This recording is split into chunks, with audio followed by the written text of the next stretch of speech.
खबरों का पंचनामा, हकीकत की पड़ताल राजन पंडित के साथ। अमेरिका और ईरान के युद्ध का आज 35वां दिन है। इजराइल और अमेरिका और ईरान के बीच यह युद्ध लगभग 35 दिन से चल रहा है। भारत के अंदर बैठा एक तबका है जो यह दिखाने का और बताने का सोशल मीडिया पर और न्यूज चैनलों पर लगातार प्रयास कर रहा है कि यह युद्ध ईरान जीत रहा है। उसने अमेरिका की हालत पस्त कर दी है और अमेरिका के लिए यह युद्ध बहुत खर्चीला होता जा रहा है। अमेरिका अपने पांव पीछे खींच लेगा और इसमें ईरान की विजय होगी। कितनी अजीब बात है और हंसने की बात है कि मतलब मुंह में जो कुछ आएगा वही बोल दोगे, कुछ बिना सोचे ही। लेकिन यह जरूरी है जानना कि आखिर सच्चाई क्या है। मित्रों, अमेरिका इस दुनिया की सबसे बड़ी अर्थव्यवस्था है।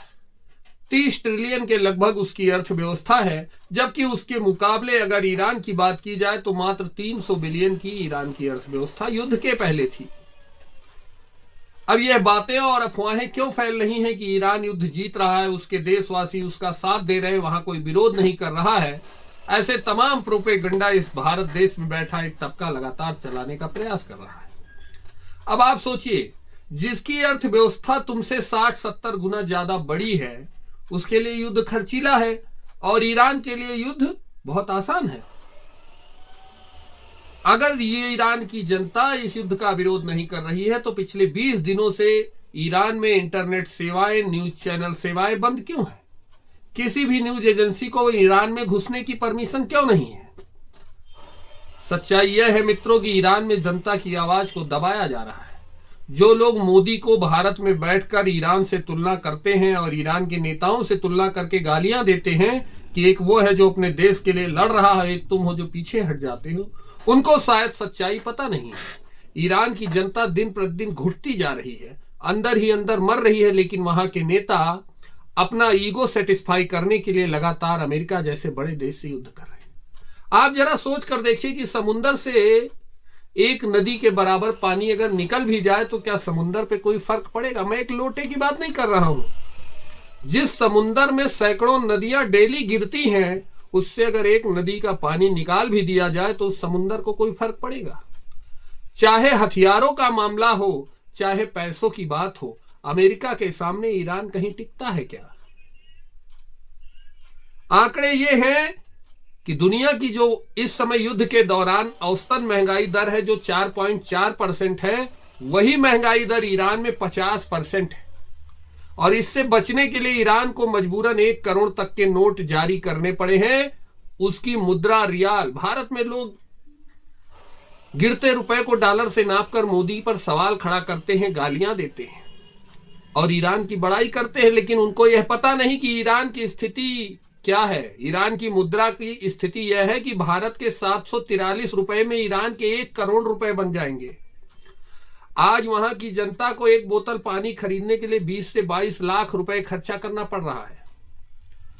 1 किलो दाल की कीमत 35 लाख रुपए है ईरान में। 1 किलो चावल 25 लाख रियाल में बिक रहा है। सॉरी, रुपए की बात नहीं कर रहा हूं, रियाल की बात कर रहा हूं। 1 किलो चावल की कीमत 25 लाख रियाल, 1 किलो दाल की कीमत 35 से 38 लाख रियाल। और कह रहे हैं ईरान युद्ध जीत रहा है। ईरान युद्ध नहीं जीत रहा है, ईरान समाप्ति की ओर बढ़ रहा है, अपने अस्तित्व को खत्म करने की ओर बढ़ रहा है। ऐसे बहुत से आंकड़े हैं मित्रों,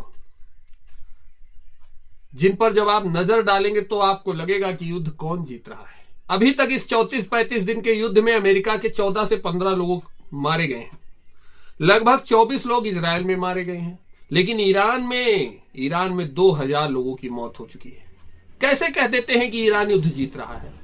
कहां से लाते हो ये ज्ञान मोदी विरोधी पंडितों? कौन सी किताब पढ़ते हो, कौन सा गांजा फूंकते हो? मुझे तो समझ नहीं आता है।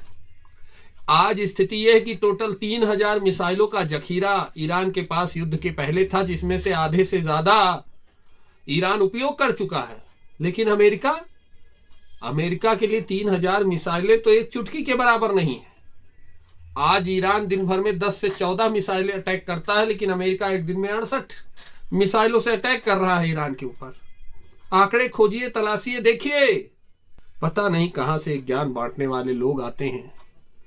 अरे बिल्ली अगर ये कह दे कि मैं शेर की गुफा में घुस गई थी युद्ध लड़ने के लिए, तो ये उसकी वीरता नहीं है, उसकी मूर्खता कही जाएगी। ईरान ने जो किया है वो उसकी मूर्खता है। उसका परिणाम सारा विश्व भुगत रहा है, सारी दुनिया भुगत रही है, और सबसे ज्यादा कोई भुगत रहा है तो ईरान और वहां के निवासी भुगत रहे हैं। नेताओं का ईगो सेटिस्फाई हो, इसलिए जनता को मौत के किनारे लाकर खड़ा कर दिया गया है ईरान में। दुनिया की सबसे फलती फूलती तेज अर्थव्यवस्था ईरान, जहां दुनिया की बड़ी बड़ी कंपनियां जा रही थी, सऊदिया, ईरान, दुबई, ये सब मिटने की कगार पे हैं इस युद्ध की वजह से। लेकिन भारतीय ज्ञानी, भारतीय social media influencer, Dhruv Rathee जैसे लोग ईरान को विजेता बता रहे हैं। अब आप ही कमेंट करके बताइए कि क्या अमेरिका के सामने ईरान कभी युद्ध जीत सकता है क्या? अपना सवाल, अपना जवाब हमें कमेंट में जरूर दीजिएगा, जो हमारे लिए बहुत जरूरी है।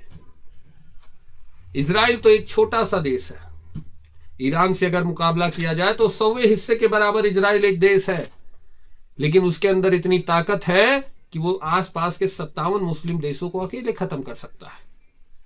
और लोग बात कर रहे हैं कि ईरान युद्ध जीत जाएगा।